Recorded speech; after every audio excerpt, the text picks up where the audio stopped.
পুনরুজ্জীবনের যৌক্তিক বাস্তবতা। প্রকৃতির যে সকল জিনিসের মাধ্যমে মহাশক্তিমান আল্লাহ তালার শক্তির প্রকাশ ঘটেছে, যার রহস্য আজও মানুষ বুঝতে সক্ষম হয়নি, তার কোনোটির দিকে তাদের মনোযোগ আকর্ষণ করা হচ্ছে। এরশাদ হচ্ছে, তোমাদেরকে পুনরায় সৃষ্টি করাটা কি বেশি কঠিন, না সুদূর নীল আসমানের সৃষ্টিটা বেশি কঠিন? এই আকাশকে তৈরি করার পর তিনি তার ছাদকে সুউচ্চে তুললেন এবং তাকে সুবিন্যস্ত করলেন। যেভাবে সাজালে তা সুন্দর হয় এবং মানুষের জন্য উপকারী হতে পারে, সেভাবে তাকে সাজালেন। আর রাতকে করলেন অন্ধকারাচ্ছন্ন এবং তার মধ্য থেকে সমুজ্জ্বল দিবাভাগের উন্মেষ ঘটালেন। এরপর বিছানার মতো আরামদায়ক করে জমিনকে বিছিয়ে দিলেন। বের করলেন তার থেকে পানি ও চারণভূমি এবং মজবুত পাহাড় পর্বতগুলোকে গেড়ে দিলেন তার মধ্যে। এগুলো তোমাদের ও তোমাদের গবাদি পশুর জন্য ফায়দার জিনিস এবং তোমাদের জীবন ধারণ সামগ্রী হিসাবে এগুলো দান করলেন, যাতে করে তোমরা খুশি হতে পারো। এটা এমন একটি প্রশ্ন যার একটি মাত্র জবাব হতে পারে, যার মধ্যে দ্বিরুক্তি বা দ্বিমতের কোনো উপায় নেই। অবশ্যই আসমান সৃষ্টি বেশি কঠিন, এর মধ্যে কোনো দ্বিমত পোষণ করা বা বিতর্কের সুযোগ নেই। এখন এমন কে আছে যে তোমাদেরকে কথা বলে ধোঁকা দেবে যে আকাশ সৃষ্টির তুলনায় তোমাদেরকে সৃষ্টি বেশি কঠিন এবং সৃষ্টিকর্তার তুলনায় তোমরাই বেশি শক্তিশালী? প্রশ্নের এ হলো একটি দিক। অপর দিক হচ্ছে, তোমাদেরকে একবার সৃষ্টি করার পর পুনরায় সৃষ্টি করাটা কি তার জন্য বেশি কঠিন হয়ে গেল? অথচ অনেক অনেক বেশি কঠিন আকাশ সৃষ্টি। তা যখন তিনি করতে পেরেছেন, তখন পুনরায় সৃষ্টি করার কাজটা তার জন্য অবশ্যই অনেক সহজ কাজ। তা কেন তিনি পারবেন না? নিঃসন্দেহে আকাশ সৃষ্টি সবথেকে কঠিন কাজ, যা তিনিই করেছেন। আর একথা ঠিক নয় যে যে কোনো ইমারত বানাতে হলে শক্তি ও সরঞ্জাম উভয়ের প্রয়োজন হয়। আকাশ সৃষ্টির জন্য অনুরূপ মাল মশলা বা যোগাড় যন্ত্রের প্রয়োজন ছিল বৈকি, যাতে এক অংশ অপর অংশকে মজবুতভাবে ধরে রাখতে পারে। এর তারকারাজি ও গ্রহ উপগ্রহগুলো নিজ নিজ কক্ষপথে ঘুরছে, একটি অপরটির সাথে মিশতেও পারে না বা নিজ কক্ষপথ থেকে বিচ্যুতও হতে পারে না। একে তিনি উঁচুতে তুলেছেন এবং তাকে পূর্ণাঙ্গ আকৃতি দিয়েছেন। এভাবে সবকিছুকে উঁচুতে তুলে তাদের অবস্থান ও পরস্পরের সুসম্পর্কের ভিত্তিতে পরিভ্রমণের জন্য তাদেরকে সুবিন্যস্ত করেছেন। খোলা চোখের সাধারণ দৃষ্টিতেও গ্রহ নক্ষত্রের এই সহযোগিতাপূর্ণ পরিভ্রমণ ধরা পড়ে। এই রহস্যপূর্ণ বিষয়টি এ আয়াতের তাৎপর্যপূর্ণ প্রতিপাদ্য বিষয়। এই বিশাল সৃষ্টির মধ্যে যা কিছু বিরাজ করছে এবং যা কিছু যোগ হচ্ছে, তার অতি সামান্যই মানুষের জ্ঞানে ধরা পড়েছে। যেটুকু তারা জেনেছে এবং তাতেই তারা হয়রান হয়ে গেছে, নিসার হয়ে গেছে, তাদের চেতনা অবরুদ্ধ হয়ে গেছে, এক ভয়ঙ্কর আতঙ্ক তাদের পেয়ে বসেছে। সর্বশক্তিমান আল্লাহর থেকে এসব কর্মকাণ্ডের পেছনে যে যুক্তিবুদ্ধি কাজ করছে তা নির্ণয় করতে মানুষ অক্ষম। অবশেষে মানুষ এই সিদ্ধান্তে উপনীত হয়েছে যে এক মহান পরাশক্তি এসব কিছুর পরিকল্পনা করেছেন এবং তিনি নিজে এসব কিছু পরিচালনা করেছেন। এই পরম সত্যকে সে সকল মানুষও আজ মেনে নিয়েছে যারা আদৌ কোনো ধর্ম মানে না। তিনি এই রাতকে অন্ধকারাচ্ছন্ন করেছেন এবং আলোকোজ্জ্বল করেছেন এর প্রথম দিবাভাগকে। এ আয়াতে যে আরবি শব্দগুলো ব্যবহার করা হয়েছে তার সুর অর্থের মধ্যে শক্তির ইঙ্গিত পাওয়া যায়। তাতে স্পষ্ট বোঝা যায় যে এসব কিছু এক মহাশক্তিমান সত্তার কীর্তি, আর ঢেকে দিয়েছেন অন্ধকার দিয়ে এর রাতকে, অর্থাৎ রাতকে অন্ধকার করেছেন, আর দিন থেকে বের করেছেন তার আলো, অর্থাৎ দিনকে আলোকময় করেছেন। কিন্তু একটি অবস্থার সাথে আরেকটি অবস্থার সম্পর্ক বোঝানোর জন্য যে উপযুক্ত আরবি শব্দ ব্যবহৃত হয়েছে, সেগুলো ব্যাখ্যায় আরও অনেক কথা জানা যায়, যেগুলো এই আলোচনার সাথে সঙ্গতিপূর্ণ। রাতের অন্ধকারও তার পেছনে দিনের আলো ফুটে ওঠা তো সবার সামনে আছে এবং এটা সবার বোধগম্য। একটির পর আরেকটি আসছে, এজন্য এই বিষয়ে তেমন কোনো গভীর চিন্তা আসতে চায় না। তাই কোরআন প্রতিটি হৃদয়ের তন্ত্রীতে এই আগমন ও প্রত্যাগমনের তাৎপর্য তুলে ধরেছে। চিন্তাশীল হৃদয়ে এই দৃশ্যাবলী প্রতিদিন চির নতুন এক মাধুর্য জাগায়, চেতনা তাজা হয়ে ওঠে এবং নতুন কর্মদীপনায় সজীব হয়। এই আবর্তনের উপর প্রাকৃতিক নিয়মের নিয়ন্ত্রণ এত সংক্ষিপ্ত ও অত্যাশ্চর্য যে এ বিষয়ে মানুষের জ্ঞান বুদ্ধির সাথে সাথে হৃদয়ও মুগ্ধ আবেগে বিগলিত হয়।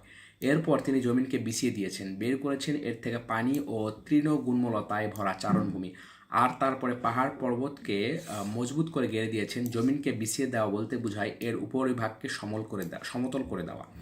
জমিনকে বিছিয়ে দেওয়া বলতে এটা বোঝায়, যাতে করে এর উপরে চলাচল করা সহজ ও আরামদায়ক হয়, আর জমিন সমান্তরাল হলে তা শাকসবজি ও তরিতরকারি উৎপাদনে ও ফসল চাষের উপযোগী হয়।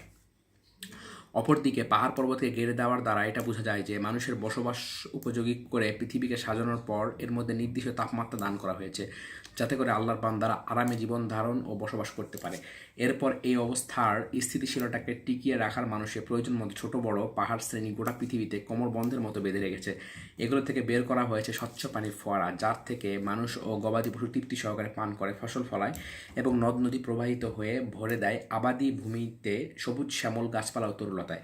পর্বতমালার উপরিভাগ থেকে নেমে আসে যে প্রসবন, তার প্রবাহ থেকে বাষ্পীভূত হয়ে মেঘের সৃষ্টি হয় এবং যার থেকে বৃষ্টি আকারে পানি নেমে আসে, এক বিশেষ মাপ মতো মানুষকে তৃপ্তি দান করে। তৃণলতা, গুল্ম, ফলমূল এবং তরিতরকারি উৎপন্ন করে ও এর চারণভূমিকে সুশোভিত করে। এর দ্বারা বিভিন্নভাবে মানুষ ও গবাদি পশু উপকৃত হয় এবং অন্যান্য জীবজন্তু কখনও সরাসরি এর থেকে খাদ্য পায়, আবার কখনও অন্যের মাধ্যমে তাদের প্রয়োজন মেটায়। এসব কিছুর ব্যবস্থা হয়েছে আকাশ সৃষ্টি, রাতের অন্ধকারে নেমে আসা এবং দিনের আলোর আগমনের উপর। জ্যোতির্বিদ্যার আবিষ্কৃত অতি সাম্প্রতিক তথ্য কোরআনের এ বর্ণনাকে সমর্থন করে জানিয়েছে যে পৃথিবী সমতল ও বিস্তৃত হওয়ার পূর্বে এর রাত ও দিন সহ কোটি কোটি বছর ধরে এটা তার কক্ষপথে আবর্তন করছিল। তারপর একসময় এই পৃথিবীকে গাছপালা জন্মানোর উপযোগী তাপমাত্রায় নামিয়ে আনা হয়, কিন্তু তখনও পৃথিবী বর্তমানের আকৃতি লাভ করেনি এবং এতে পাহাড় পর্বত উপত্যকায় সমভূমির উৎপত্তি হয়নি।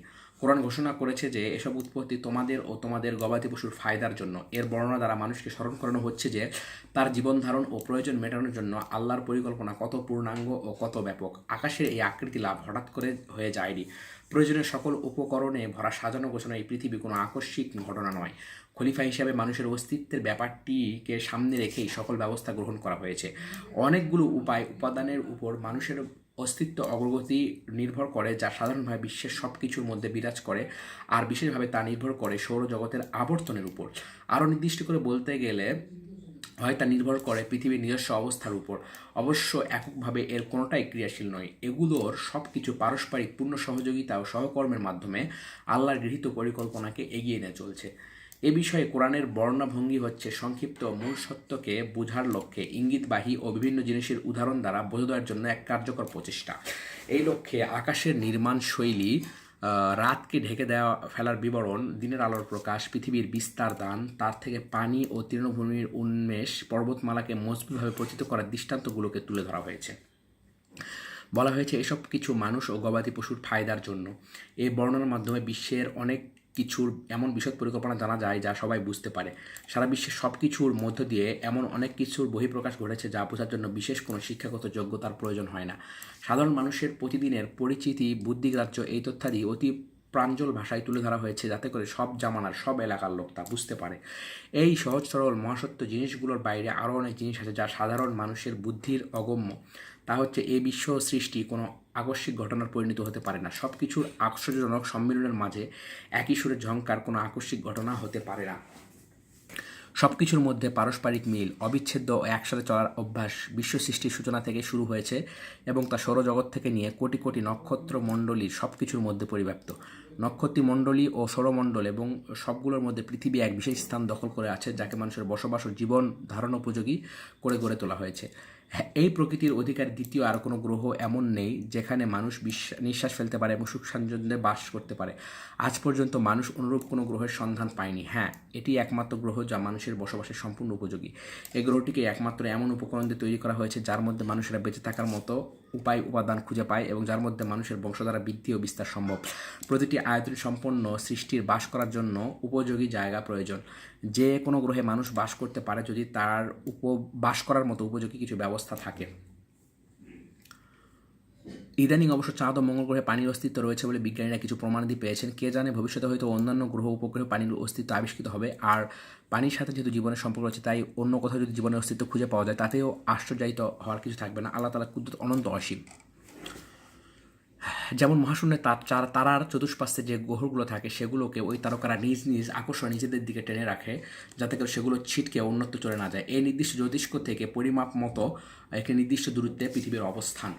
বেশি কাছে থাকলে তা গলে যাবে, আবার বেশি দূরে চলে গেলে তা জমে বরফ হয়ে যাবে।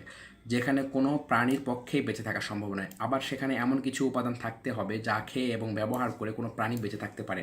আবার এই গ্রহের অবস্থানটাও এমন হতে হবে যে এই সব শর্তগুলো সবকটা তার মধ্যে বর্তমান থাকবে, কারণ জীবন ধারণের জন্য ওই সব একসাথে প্রয়োজন। এগুলো ছাড়া মানুষের পক্ষে বেঁচে থাকা সম্ভব বলে আজ পর্যন্ত জানা যায়নি। এই শর্তগুলো সবকটি একমাত্র পৃথিবীর মধ্যেই বর্তমান আছে। এই মহাবিশ্বের বিস্তারিত নির্মাণ পরিকল্পনা তৈরি করা এবং এর মধ্যে মানুষকে বিশেষ মর্যাদা দান করা এমন একটি বিষয় যা হৃদয় ও স্বাভাবিক বুদ্ধিবৃত্তিকে আখেরাত সংগঠিত হওয়ার বাস্তবতা সম্পর্কে জানায় এবং হিসাব গ্রহণ করে প্রতিদান দেওয়া সম্পর্কে ওয়াকিবহাল করে ও প্রশান্ত মনে তা মেনে নিতে উদ্বুদ্ধ করে।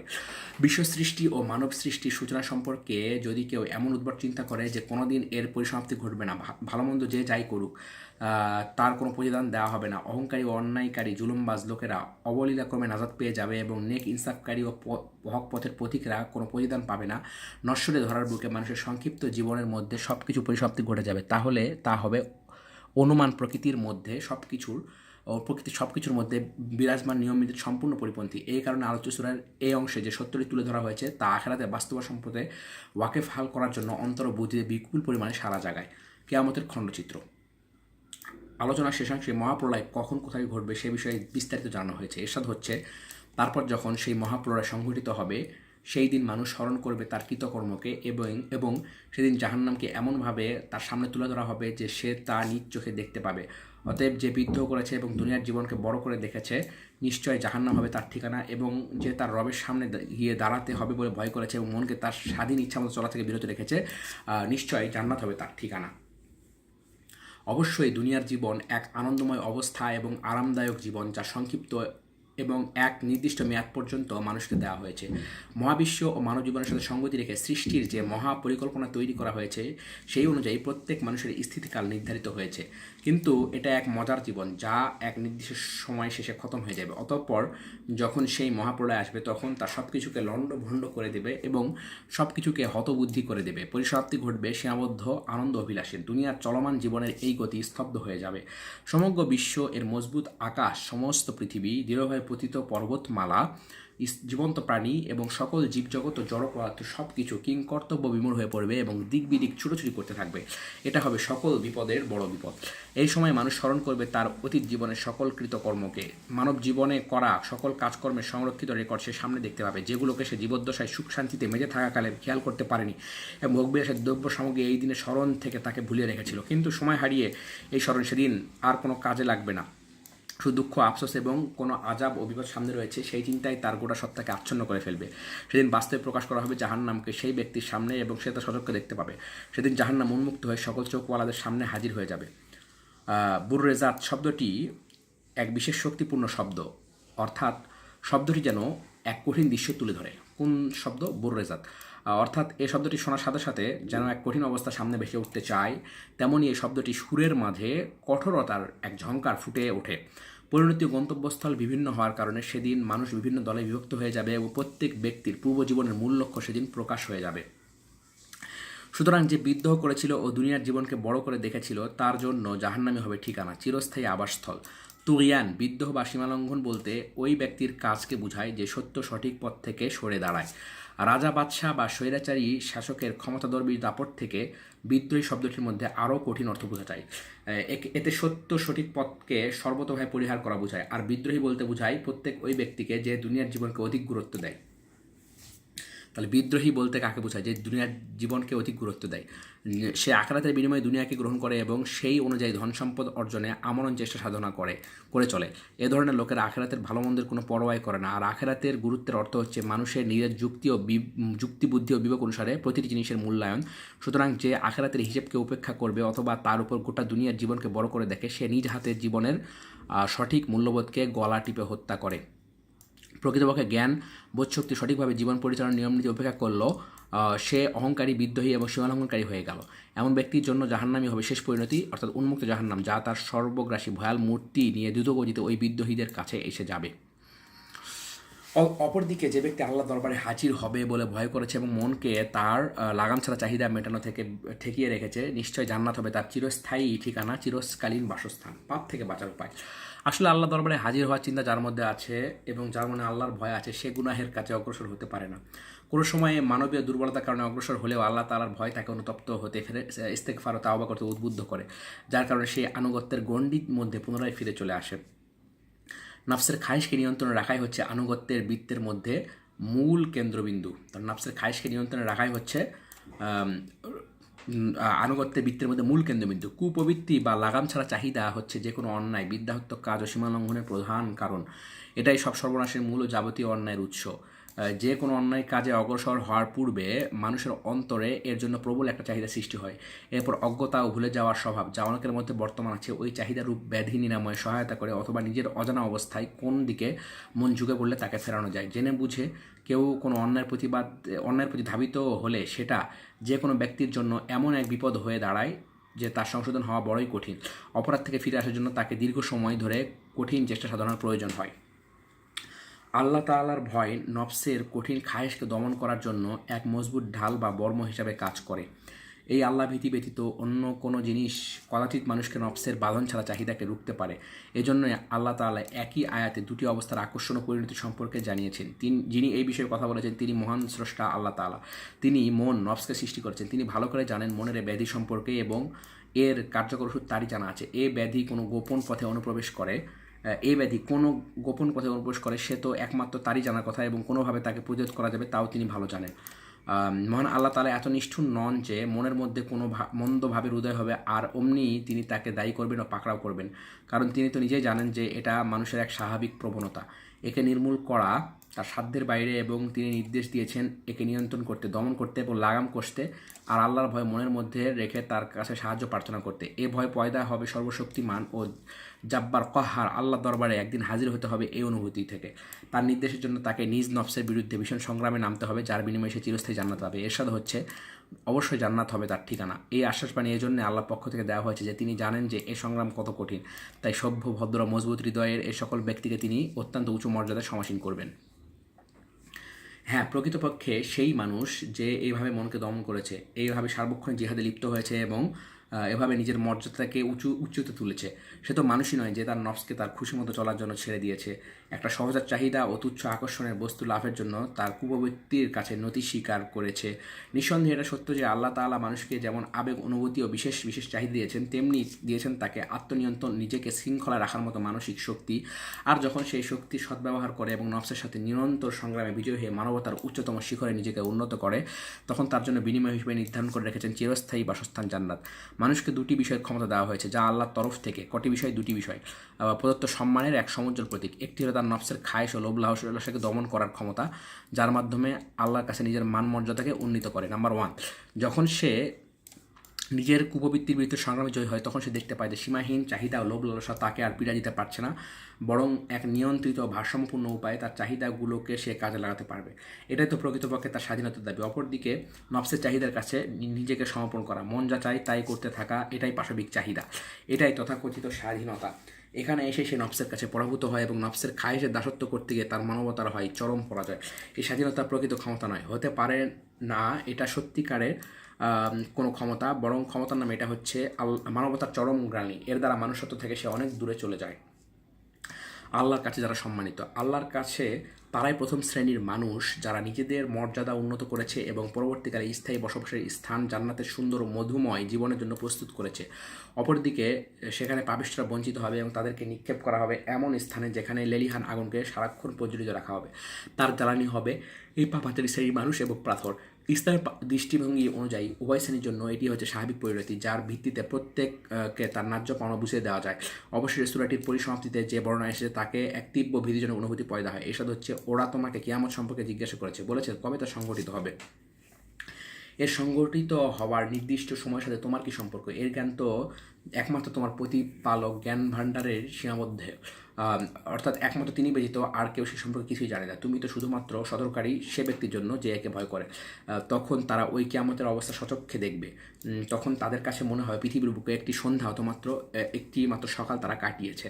যতবারই এই কঠিন হৃদয়ের মুশরিকরা কিয়ামতের ভয়াবহ দৃশ্যের কথা ও বিবরণ জেনেছে এবং হিসাব গ্রহণ করার পর তাদের পুরস্কার শাস্তির সতর্কবাণী কথা শুনেছে, ততবারই রাসূল সাল্লাল্লাহু আলাইহি ওয়াসাল্লামকে এই নির্দিষ্ট সময় সম্পর্কে জিজ্ঞাসা করেছে।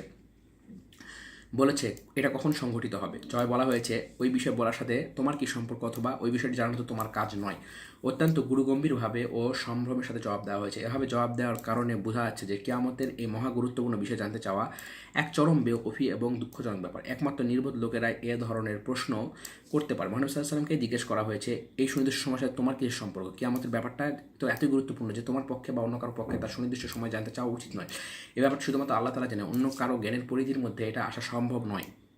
এই বিষয়ের জ্ঞান, চূড়ান্ত জ্ঞান তো তোমার রব আল্লাহর কাছে রয়েছে, তিনি নিজেই সব কিছুর মালিক। নবী সাল্লাল্লাহু আলাইহি ওয়াসাল্লামের দায়িত্ব কর্তব্য সীমারেখা সম্পর্কে জানিয়ে দেওয়া হচ্ছে এবং স্পষ্ট করে বলে দেওয়া হয়েছে যে এই সীমা অতিক্রম করা তার উচিত নয় এবং তার প্রয়োজন নয়। এসব হচ্ছে তোমার দায়িত্ব শুধু তাদেরকে সতর্ক করা যারা একে ভয় করে, তাদেরকেই তার সতর্ক করতে হবে যারা এই সতর্কীকরণকে ভালো মনে গ্রহণ করে এবং উপকৃত হয়। এ সকল ব্যক্তি কিয়ামত অনুষ্ঠিত হওয়ার কথাকে সত্য বলে বুঝবে এবং এর পরিণতিকে ভয় করবে। তারাই নির্দিষ্ট সময়ে এর আগমন অবশ্যম্ভাবী বলে বিশ্বাস করবে এবং সেই অনুযায়ী কাজ করবে। মানুষের সূক্ষ্ম অনুভূতিতে কিয়ামতের বর্ণনা যে গভীর প্রভাব ফেলে এবং রোজ হাসরের স্থায়িত্বের সাথে বর্তমান জীবনের সময়কালে যে তুলনা তারা করে, এগুলোর মাধ্যমে তারা ওই দিনের বিভীষিকা ও ভয়াবহতার ব্যাখ্যা বুঝতে পারে। এরশাদ হচ্ছে যেদিন তারা সেই ভয়াবহ দিনটি দেখবে সেদিনই তাদের কাছে মনে হবে যে দুনিয়ায় তারা একটিমাত্র সন্ধ্যা অথবা একটিমাত্র সকাল কাটিয়েছিল। ওই দিনের ভয়ানক দৃশ্য মানুষের অন্তরকে এমনভাবে হতবিহ্বল করে ফেলে যে পার্থিব জীবনের সকল আনন্দ, অভিলাষ ও সুখ সম্পদের ভোগবিলাস সব কিছু মনে হবে যেন একটিমাত্র সন্ধ্যা বা একটিমাত্র সকালের স্থিতিকাল। জগতের শত শত বছরের উত্থান পতন ও বিবর্তন সবই এক সকাল সন্ধ্যার সময়কালের থেকে বেশি সেদিন মনে হবে না। সব কিছু যেন সংকুচিত হয়ে যাবে এবং পৃথিবীতে ঝগড়া, ঝাঁটি, মারামারি, কাটাকাটি করে একে অপরের অধিকারে হস্তক্ষেপ করে মানুষকে কষ্ট দিয়ে এবং নানা প্রকার অপরাধ করে যে আরামের জীবন সে গড়তে চেয়েছিল তার সব কিছু সেদিন অতি তুচ্ছ বিষয় হয়ে যাবে। তাই তাকে স্মরণ করানো হচ্ছে সাবধান হয়ে যাও, সময় থাকতে সতর্ক হও এবং অবশ্যম্ভাবী সেই মহাভয়ঙ্কর দিনের জন্য উপযুক্ত পাথর সঞ্চয় করো। দুনিয়ায় এই ক্ষয়িষ্ণু ভোগ বিলাসের জন্য আখিরাতের ওই চিরস্থায়ী আবাসস্থলকে যদি বিঘ্নিত করো তাহলে এর মতো বেকুফি ও ধৃষ্টতা আর কিছুই হবে না। নবীর মুখ নিশ্চিত বাড়ির প্রতি খেয়াল করো, চিন্তাভাবনা করো এবং সময় থাকতেই বুদ্ধিকে কাজে লাগিয়ে আখিরাতের জিন্দেগির প্রাপ্যকে নিশ্চিত করার চেষ্টা করো। তবেই তুমি আল্লাহ তাআলার মেহেরবানি লাভে ধন্য হবে বলে আশা করা যেতে পারে।